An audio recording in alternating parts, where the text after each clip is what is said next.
Hi students, I am Shirley Dash welcoming you to the Medical and Pharmacy Crash Course division in the Knowledge Club online. Today I will discuss on the reproduction in organisms, which is the first chapter of class 12 syllabus. By the end of this section, you will be able to characteristic feature of all organisms for continuation of species. Types of reproduction, asexual reproduction. Don't skip the lecture. If you skip, you can miss a valuable points in between lecture for your exam. So stay tuned up to end. I am going to start today's episode. Let's start.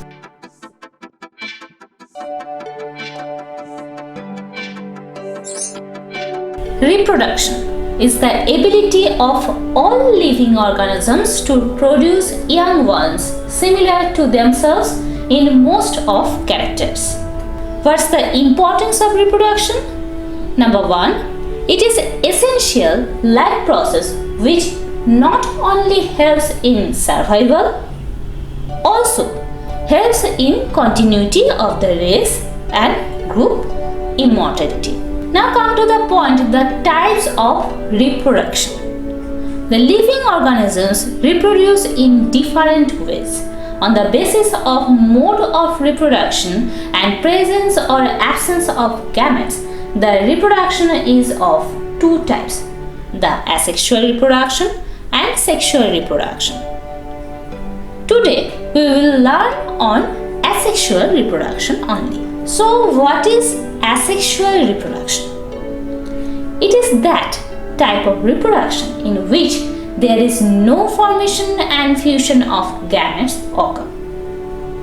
Blastogenesis, the development of an organism from non-sexual reproductive units like birds, fragments, etc. is called blastogenesis, while the asexual reproduction body is called blastose. The body called blastose and the development of an organism from non-sexual reproductive units is called blastogenesis. Characteristics of the asexual reproduction. In asexual reproduction, only one parent is involved, so also called uniparental reproduction. Number two, it does not involve formation and fusion of gametes. Number three, it involves only mitotic divisions. Number four, in it, new organisms are produced from the somatic part of parental organism, so it is also called somatogenic reproduction. Number five, new individuals produced are genetically similar to the parent and also to each other, as mitotic divisions produce no variations, so it plays no role in evolution. Number 6, it involves rapid reproduction. It is more primitive than sexual reproduction. Number 7, unit of reproduction may be whole parent body or a bud or a body fragment or a single somatic cell. Number 8, it is found in lower organisms like protozoans like protistan, amoeba, paramecium, sponges, coleonterates, hydra, tubulari, etc., certain flatworms, planaria, some worms and tunicates, the sulfa, acidia, etc. This is absent from higher invertebrates and all vertebrates.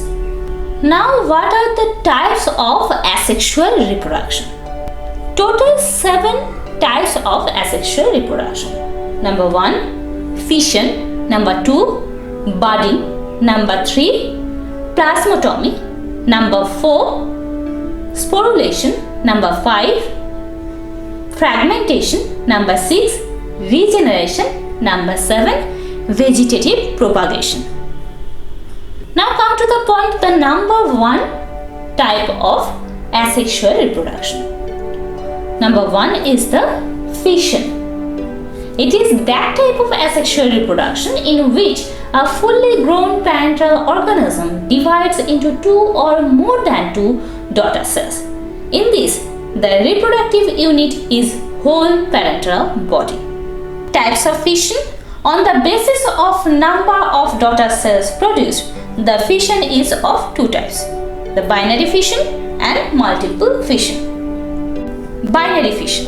It is division of adult parental body into two newly equal daughter cells during favorable conditions. Occurrence. It is the simplest and most common method of asexual reproduction found in Protista, that is amoeba or euglena, bacteria, green algae forms, Chlamydomonas and planarian flatworms. What is the mechanism? In binary fission, the karyokinesis, the division of nucleus, is followed by cytokinesis, so that nothing is left with the parent.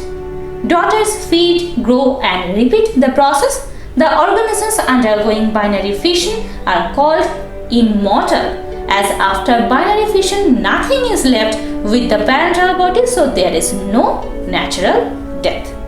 On the basis of plane of cytokinesis, the binary fission is of three types.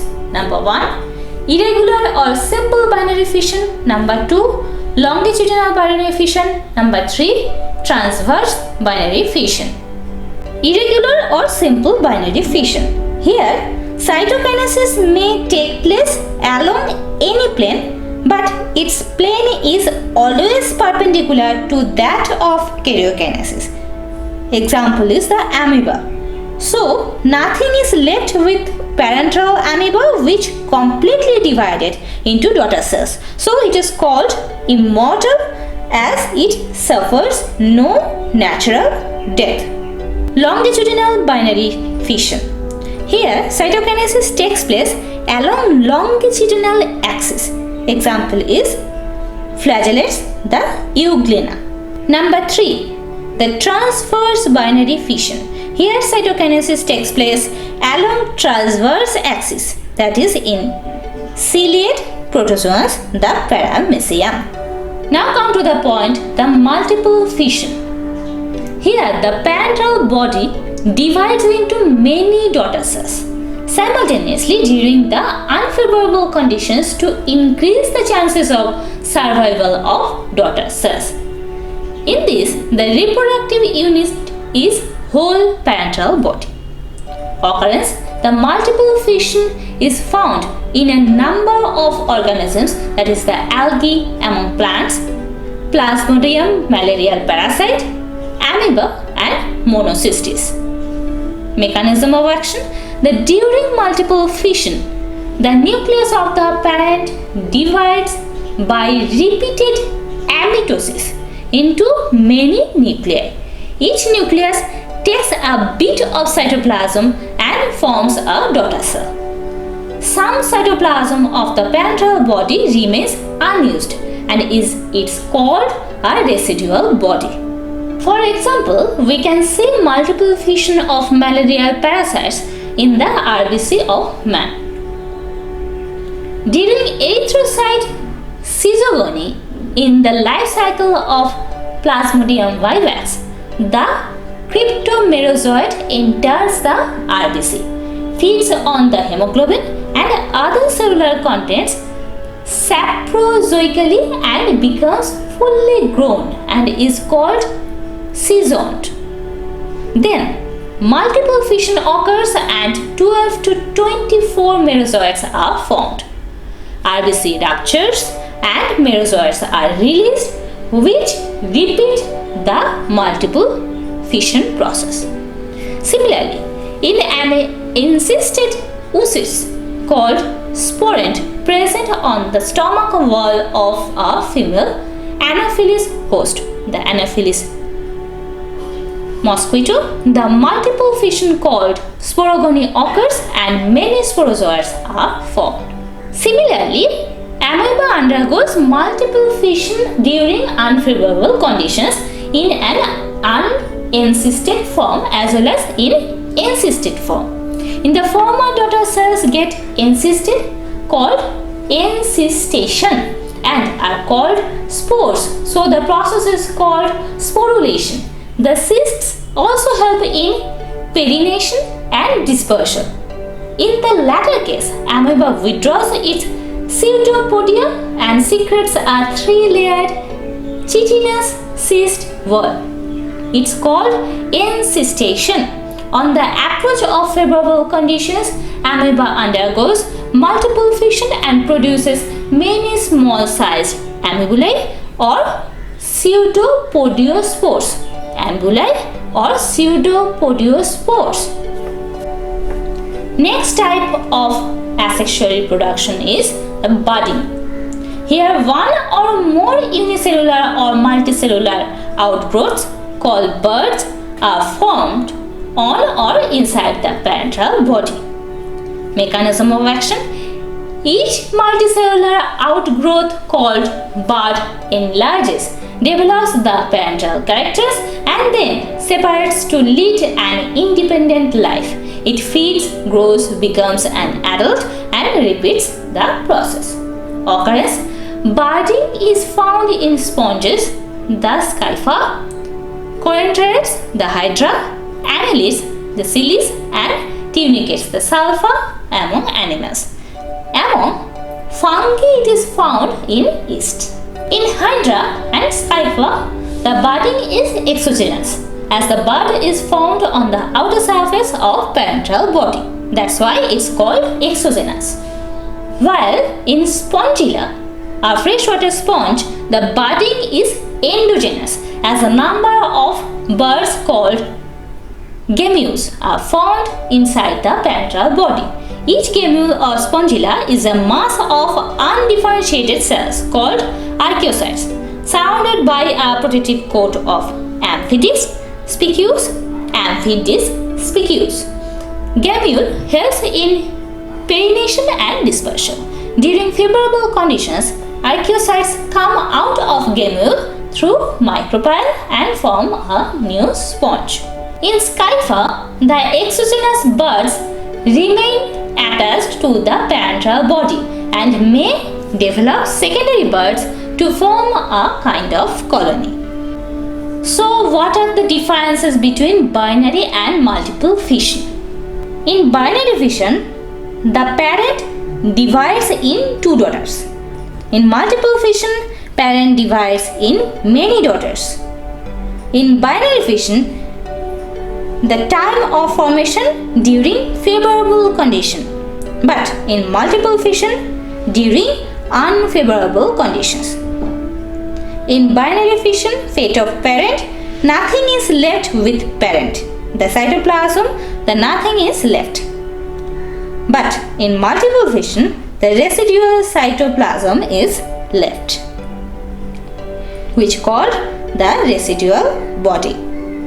Third type of asexual reproduction is the plasmotomy. In Opalina and Pelomyxa, both are the protozoan types. The particular binary fission called plasmotomy occurs in which a multinucleate adult parent undergoes cytokinesis to form 2 multinucleate daughter cells, followed by karyokinesis in each daughter cells. In Planaria, the parent undergoes transverse binary fission. Fourth type of asexual reproduction, that is the sporulation or the spore formation. This may look similar to seed formation in flowering plants, but spore production only occurs in non-flowering plants and in other microscopic organisms. In this method of reproduction, the parent plant produces hundreds of tiny spores which can grow into new plants. The spores are the microscopic, though, and resistance bodies which are round in shape and can grow into a new plant under suitable conditions. Examples of such organisms include fungi, green algae, molds, protozoa, and ferns. Scientists believe that the ability for bacteria to sporulate, the produce spores, make them thrive in diverse ecosystems and also make them survive adverse conditions and environmental fluctuations.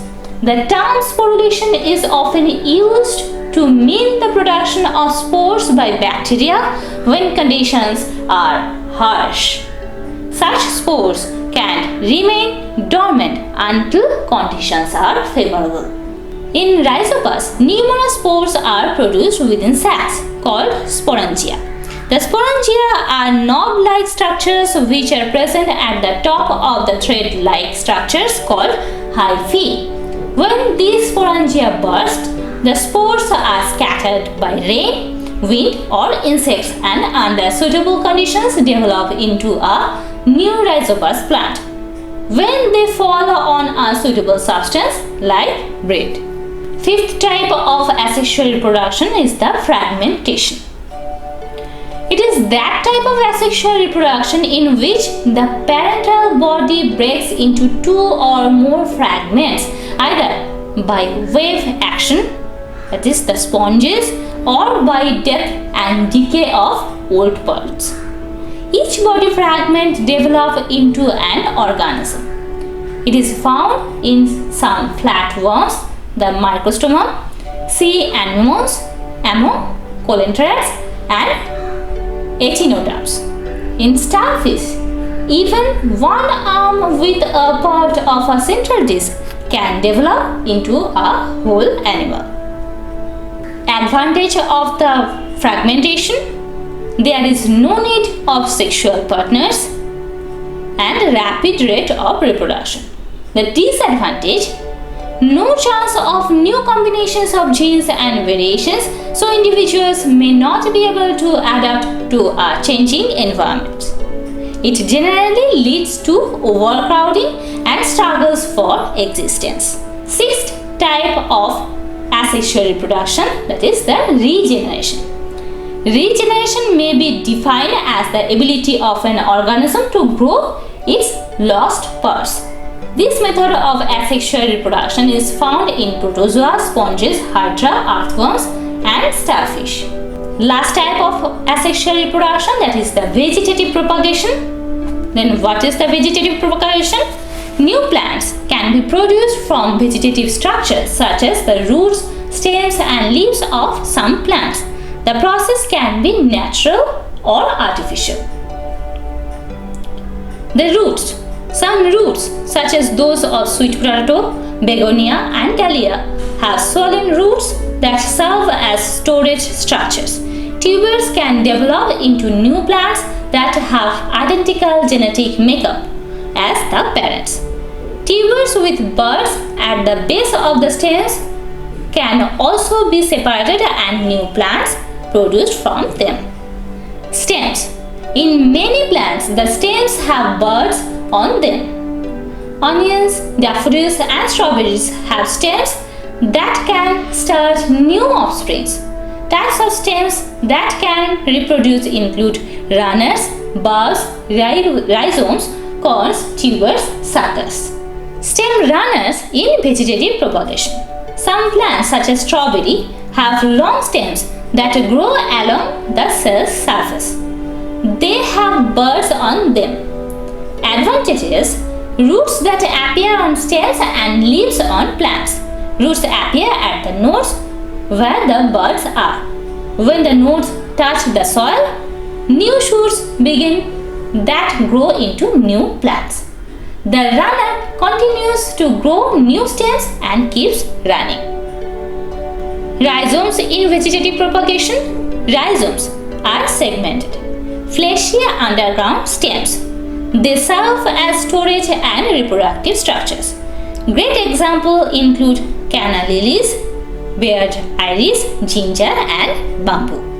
Bulbs in vegetative propagation. Bulbs are shortened underground storage structures. They are stems that are enclosed with fleshy, concentric layered leaves. Bulbs produce smaller buds, lateral buds, which appear between the layers of the parent bulb. As the mature plant gets to the end of its life, the lateral bud develops into a smaller bulb that attaches to the base of the parent bulb. the new bulb can be separated and planted. Corns in vegetative propagation. Corns are storage structures of some plants. They are swollen underground stems with dry scale leaves covering them.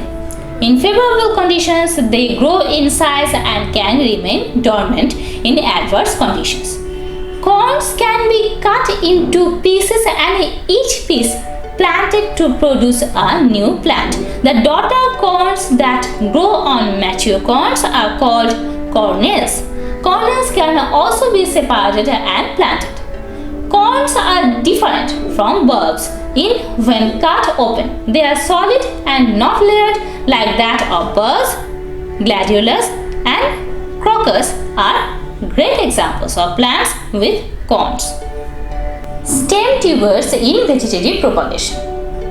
Before we look at tubers, it is important to note that there are two categories of tubers: stem tubers and root tubers. As their names suggest, stem tubers are the swollen parts of the stem buried in the soil. Root tubers are the swollen roots. Both are storage system of the plant. Stem tubers have eyes or nodes on them that can produce new shoots. A great example is the potato tuber. The eyes often begin to sprout into new shoots when left for some time. Each shoot that appears on the tuber can be cut and planted to produce a new plant. Suckers in vegetative propagation. A sucker is another kind of vegetative stem structure. The plants like banana, plantains, raspberry and cherry have suckers that grow from the base of the stem of the parent plant. Suckers start from the underground stem and shoot up to the surface. To propagate suckers, the division method is used. The new suckers will grow to become mature plants that will also produce new suckers. The leaves for the vegetative propagation. Some leaves, such as those of begonia, have buds on their margins. These buds have adventitious roots. Usually, when such leaves touch the ground, new plants develop that grow into independent plants. Revise it. I am very much sure of that. You will require less time to remember all these processes. Write me at the comment box how much you enjoyed and time take to remember that whole system after viewing today's lecture. Next episode, we will discuss on the sexual reproduction process. If you like this video, please like, share and comments freely. Don't forget to subscribe our channel. If you already subscribed, then thanks a lot. After subscribing our channel, please click on the bell button for getting the regular updates. I am coming with another episode very shortly. Till then, goodbye.